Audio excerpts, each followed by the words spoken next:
I get a lot of questions about how I make ambient time, so let's take a look. I use Logic Pro, not because I think it's better than other softwares, it's just the one I know best and the one I feel happiest working on. This particular session was made back in 2019, 2020, quite a while ago. So this is Logic 10.4 and it's on my very dusty old iMac, which I've just turned on for the first time in about 2.5 years. Right, let's take a look at what's in there. So starting at the top here, you can see breeze/wind sound effects. This, I think, is something I managed to pull off the internet. And it is what it says on the tin. A quick note from the edit room. I was using the headphone out on my iMac and running a really flaky rubbish cable to my audio interface, and it's picked up a little bit of digital interference noise, which you may hear. Ignore that. Obviously, that's not actually in the track or in the mix. But if you hear a little gnarly digital buzz at the top of the frequency spectrum, that's what that is. You can vaguely hear that. It's basically outside recording a breeze, probably through leaves or grass or whatever, and that's just in throughout. And then also there's a bit of field recordings from outside. They're super duper low in the mix because once you run everything through mastering software and it maximizes stuff by raising the quieter, compressing everything and raising the quieter aspects of the mix, things like the little clicks and pops and textural ambiences that are present in these sounds will really come forward. So in this kind of pre-mastered mixing stage, I keep them super duper low. That would require a bit of back and forth. Normally I'd run it through some mastering software, realize it's too loud, open up the session, pull it down in the session, re-export it, run it through the mastering software again. I've got a bass drone. That will just be playing the root notes of the chords. And it provides deep, thick, low-end ambience.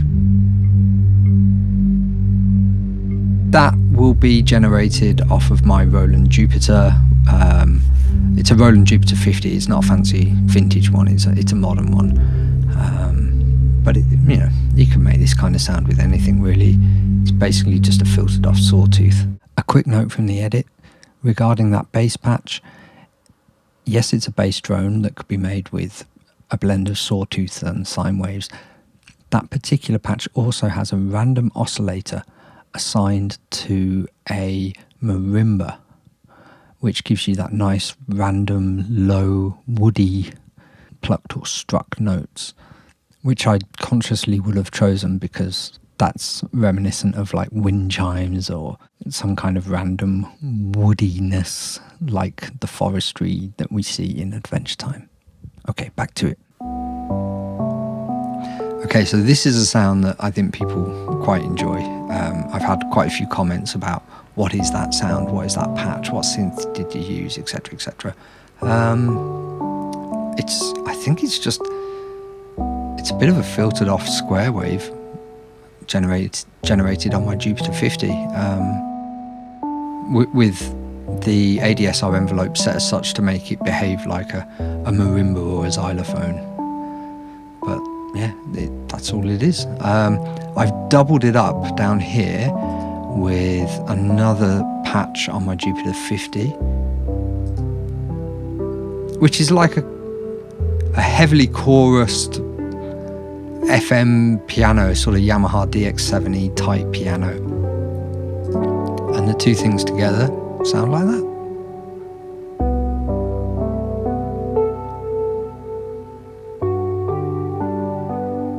It's quite pretty. What's this down here? That's just a glassy synth pad. Again, that'll just be made with sawtooths, probably blending a couple of sawtooths together from different oscillator algorithms on the Jupiter 50. It's not a whole lot to again, you could any kind of synth string type of patch would do that. It's got this nice fast kind of re-trigger on it. When you play the other chord, it sort of snaps off the tail end of the previous release. Yeah, it's quite nice. Okay, and then this says patch 1594 effects 35. That'll be another thing off my Jupiter 50. Let's see what that is.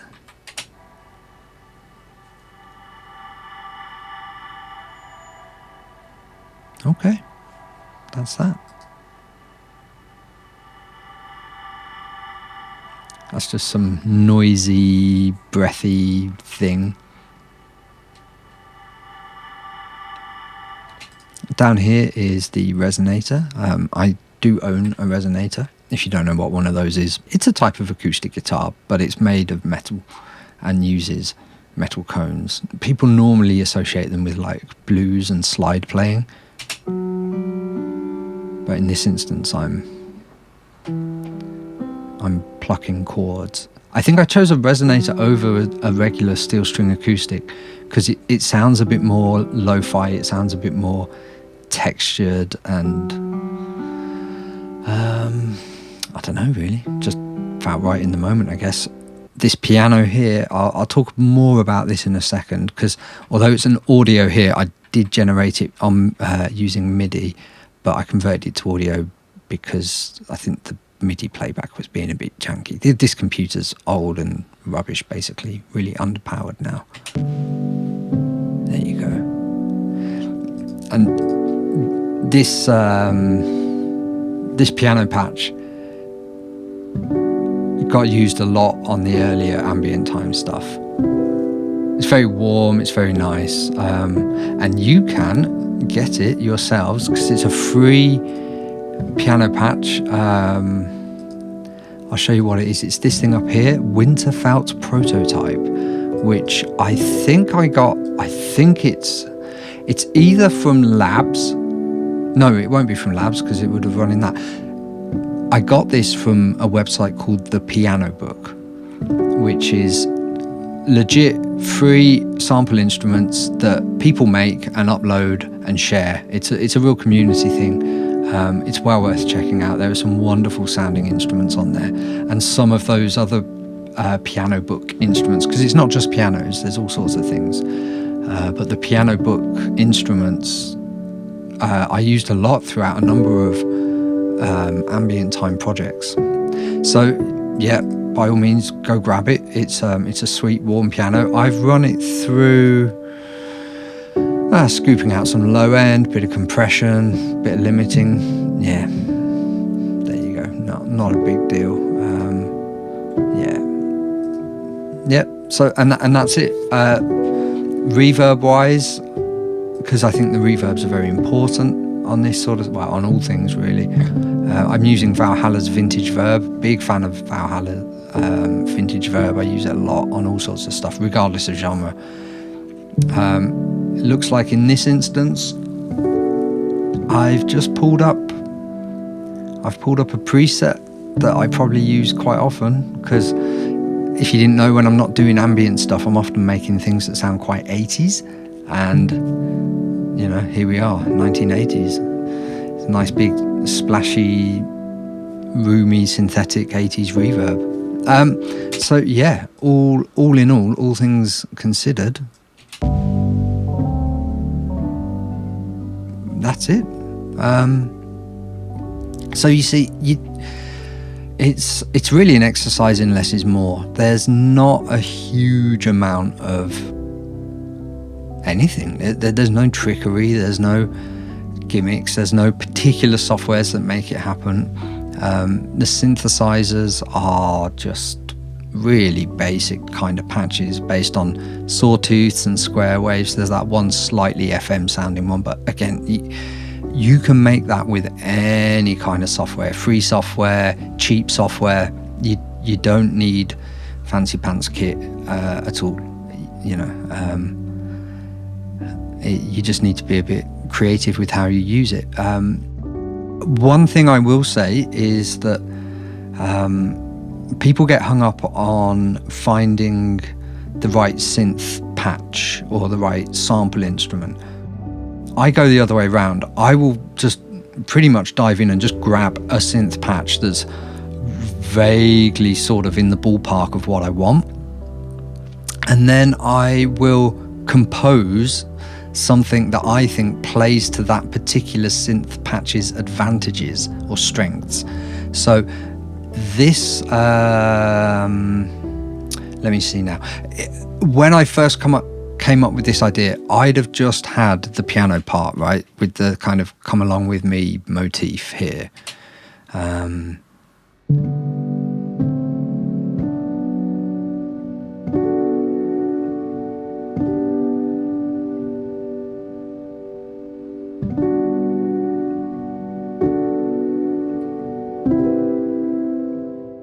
That's the first thing I'd have laid down. I'd have just laid down the piano part, because piano is my first instrument and it's generally where I start with most things.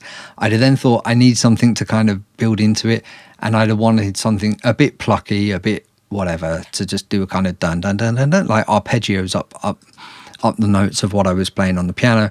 And I probably came across that quite early on, just scrubbing through a few plucky sounding presets on the Jupiter 50, and then tweaked it slightly, because it does have, you can see here I've written no delay, no phono, cut +5 in the naming. That's my own personal notes if I ever want to recall it, because I've made a few adjustments to the settings on the synth. But there you go. I'd have just noodled some notes that sounded pretty with that sound.